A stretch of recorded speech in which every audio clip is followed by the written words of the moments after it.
Today on what John is thinking about, we're gonna make some crack balls.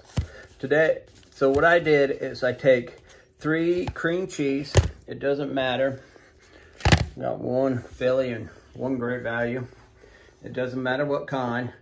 And I'm going to use 1 cream cheese to 1 package of Oreos. It doesn't matter if it's Oreo, the name brand, or generic Oreos like Benton's or something else like from Aldi's. It doesn't really matter. All it matters as long as they're not double stuffed.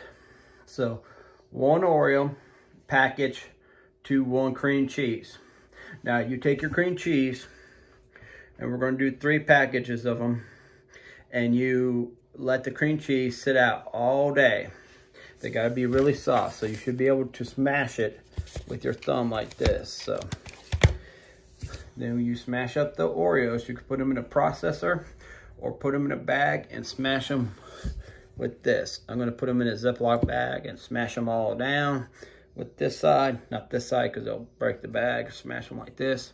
You can put them in a little food processor, but it tends to leave some chunks and kind of a pain and long process. So I prefer to put them in a Ziploc bag and leave I don't close it all the way, leave some gap for the air.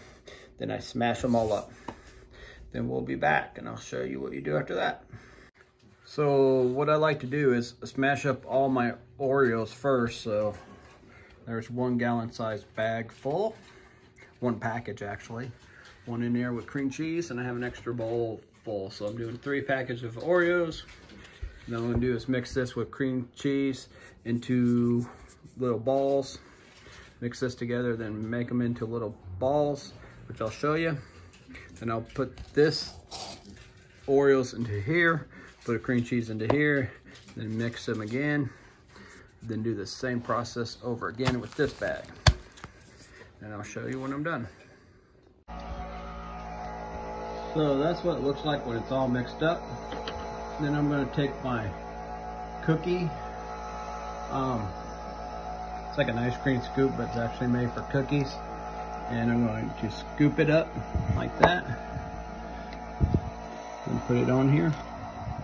And I'm going to do that over until I fill this whole pan. Then I'm going to put a piece of wax paper, if I need to, then double stack it. But the reason for the wax paper, because if you don't, they'll stick together. Then you're going to freeze this. So you're going to put them in the freezer. So make sure you have a pan that can go in the freezer. And you need them to get hard, because the next step after this is we're going to take them out and we're going to put them in hot chocolate. White hot chocolate or dark hot chocolate, depending on your preference. And then we'll show you that step. And that's how you make these crack balls.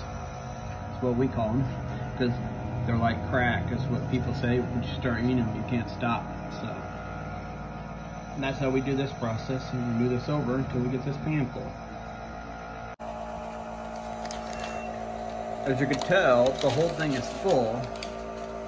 So I have more to do. So what I'm gonna do is put this wax paper on, or parchment paper, something to keep them from getting stick on. This is what they look like when they're done. We're gonna put them in the fridge, let them sit overnight. Then we will take them out. Then we'll show you the chocolate process. Okay.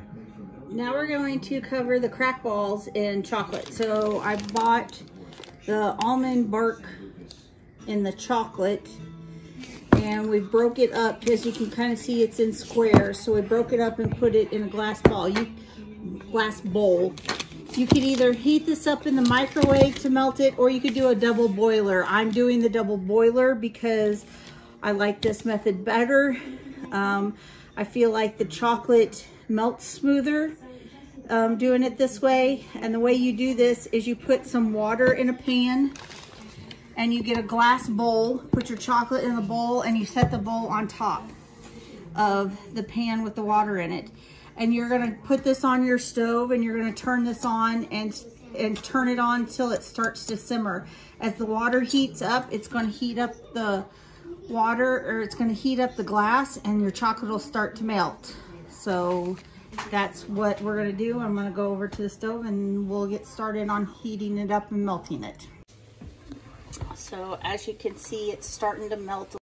Okay, so my cameraman was on the phone, so anyway, you need to make sure that you continue to stir, and while the chocolate's melting, once it starts to melt, get all those chunks melted down.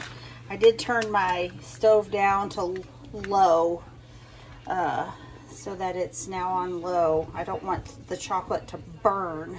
What did you have it on? You said I had it on medium. Oh, you started out on medium? I started out on medium, but now that it's mostly all melted, I turned it to low. So then take your little crack ball and you just dunk it in the chocolate and cover it up with a spoon, and you pull it out and you set it there on the side.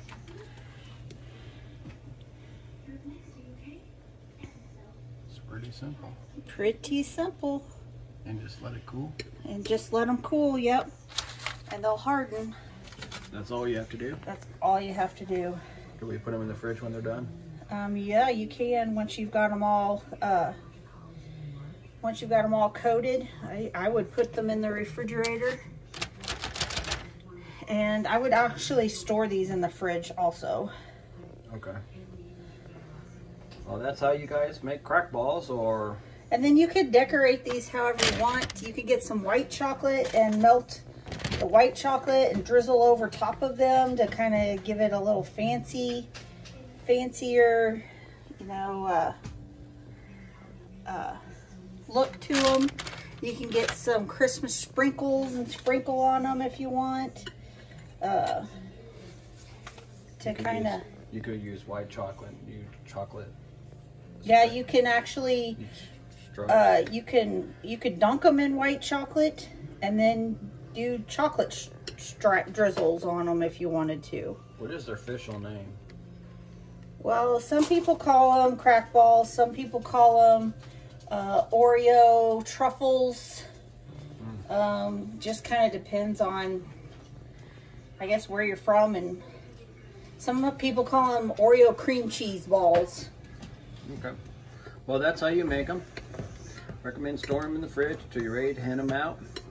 Hope you enjoy these, and most of all, enjoy cooking, and we will see you next time.